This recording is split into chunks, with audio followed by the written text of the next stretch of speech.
Hey, salut à tous, c'est Loïc, j'espère que vous allez bien. Donc voilà, on m'avait demandé de changer de décor. Comme je suis ingénieux, eh bien j'ai simplement tourné mon trépied dans l'autre sens, donc vers l'autre mur, voilà. Comme ça change. Bref, aujourd'hui on se retrouve pour une vidéo qui va parler des joueurs de foot, parce que les joueurs de foot ne sont pas que des sportifs, ce sont aussi des chefs d'entreprise, parfois, pas tout le temps. Et donc j'ai décidé de vous parler aujourd'hui de 10 sportifs, voilà, qui sont propriétaires d'entreprises dans des secteurs vraiment différents. Et du coup, j'ai fait un petit classement, voilà, j'espère qu'il vous plaira. Donc on commence avec Zlatan Ibrahimovic et son entreprise AZ. Donc c'est une société qui commercialise des sportswear, donc des vêtements de sport. Et donc cette société, je pense que vous avez dû voir quelques publicités ou sur les réseaux sociaux ou même sur Internet, a été créée il y a quelques années. Malheureusement, elle a des grosses difficultés financières et l'entreprise est sur le point de faire faillite au moment où je tourne cette vidéo.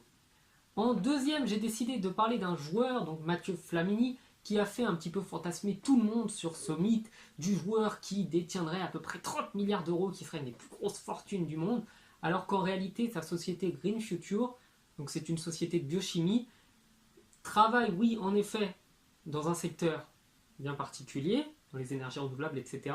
Mais c'est le marché dans lequel elle se situe qui vaut entre 20 et 30 milliards. Ce n'est pas la société de Mathieu Flamini qui vaut entre 20 et 30 milliards. Donc voilà, je tenais à rétablir cette vérité, mais toujours est-il qu'il est quand même un des dirigeants de cette entreprise. En troisième, je pense que les plus jeunes d'entre vous ne se rappelleront pas de lui.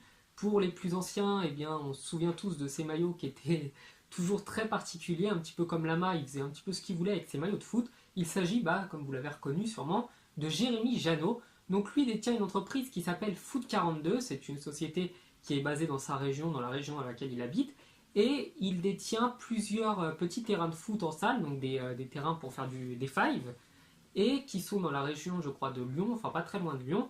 Et du coup, lui, il y a quelques années, il a décidé de lancer cette entreprise pour gagner un petit peu de revenus. Donc il est le dirigeant avec sa femme de cette société-là. Et d'ailleurs, si vous passez dans le coin, ce serait pas mal d'aller là-bas. Je pense que les terrains sont vraiment sympas.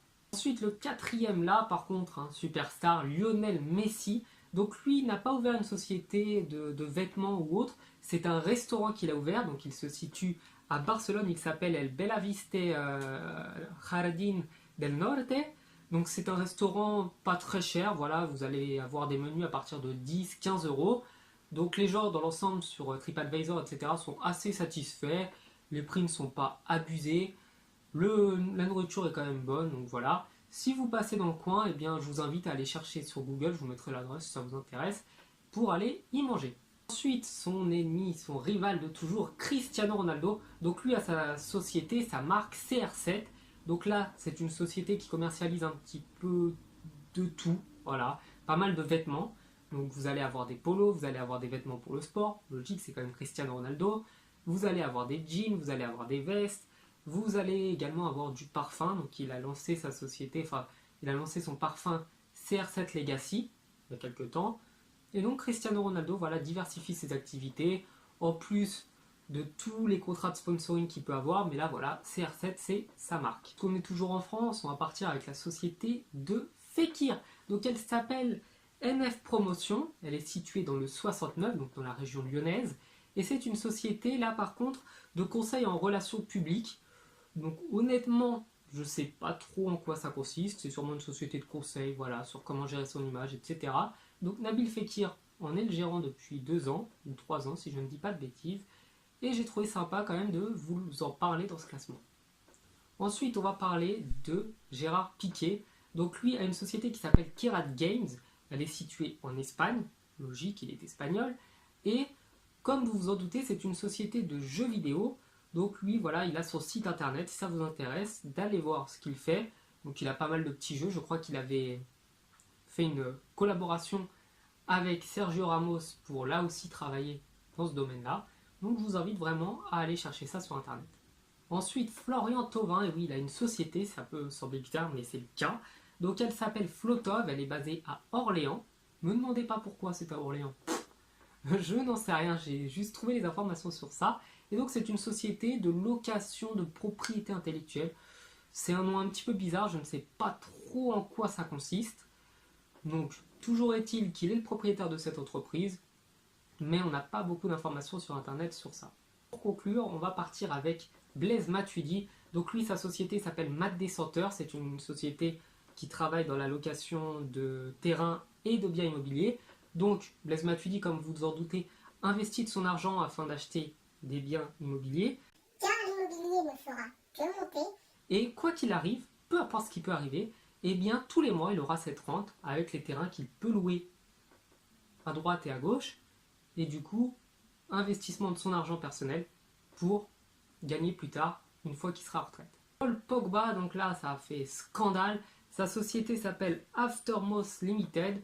Donc là c'est une entreprise qui est basée à Jersey, paradis fiscal, histoire de ne pas déclarer tous les impôts qu'il a déclarés en France ou en Angleterre. Donc là, cette entreprise, on ne sait pas trop ce qu'ils vendent, soi-disant gestion de droit à l'image, des choses comme ça. C'est assez louche, je dois vous le dire, mais pour sa défense, on va quand même essayer de trouver une excuse. Il faut savoir que si vous ouvrez une société en France, l'État va vous prendre tellement d'argent, c'est de l'ordre de 30 à 40% de vos gains.